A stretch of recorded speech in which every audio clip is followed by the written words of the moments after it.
Baka matagal mo nang hindi narinig ito. So hayaan mong sabihin ko ito sa iyo ngayon.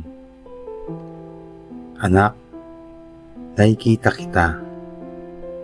Nakikita ko yung tahimik mong pagod. Yung pressure na pasan mo araw-araw.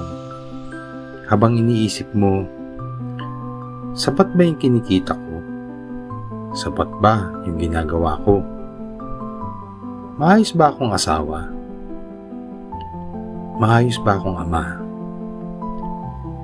Nakikita ko rin yung mga gabi na inuulit-ulit mo sa isip mo ang mga bagay na pinagsisisihan mo. Mga salitang nasabi mo na sana hindi mo nasabi. Mga pagkakataon na mas lumabas ang frustration kaysa tenderness. Mga araw na present ang katawan mo sa bahay pero pagod na ang puso mo. At habang tumatagal, unti-unti mong pinaniniwalaan na dahil imperfect ka, baka hindi ka sapat na ama. Pero anak, hindi ganyan ang tingin ko sa iyo. Masyado mo tinitingnan ang mistakes mo, pero ako, mas malalim ang tinitingnan ko. Hindi lang behavior, puso.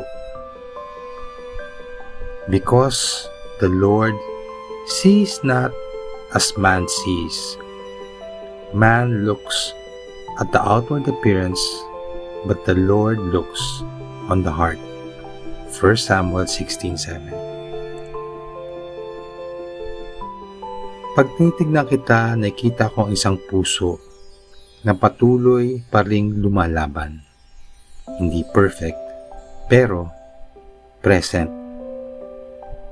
Pagod minsan, sugatan minsan, pero patuloy na nagmamahal.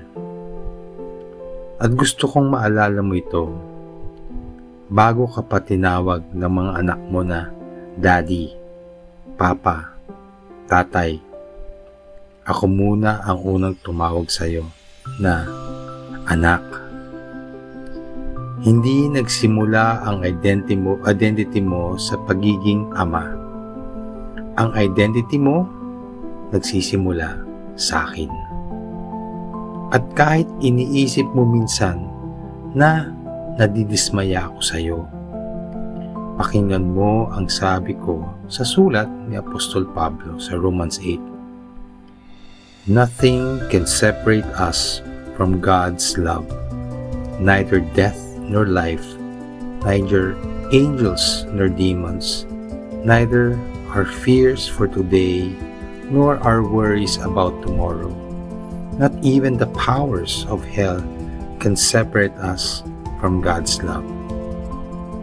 Alam ko ang kahinaan mo. Alam ko ang iyong sugat. Alam kong may ilan sa inyo dito lumaking walang healthy father figure. Kaya sinusubukan niyong ibigay sa pamilya niyo ang bagay na kayo mismo hindi nakaranas. At anak, nakikita ko ang courage doon. So stop believing na disappointed ako sa iyo. Because habang minamahal mo ang pamilya mo, ako rin ang patuloy na nag-heal sa puso mo. Habang tinuturuan mong mahalin sila, ako rin ang ama na patuloy mong kayang asahan na nagmamahal sa iyo. At tandaan mo ito. See what great love the Father has lavished on us, that we should be called children of God, and that is what we are. Yan ang sinabi ko sa sulat ni John sa 1 John 3:1. So, breathe. tingala ulit. Because bago ka naging ama nila, ikaw muna ang mahal kong anak. At hindi ako tumigil. At pag malaki na tawagin kang akin.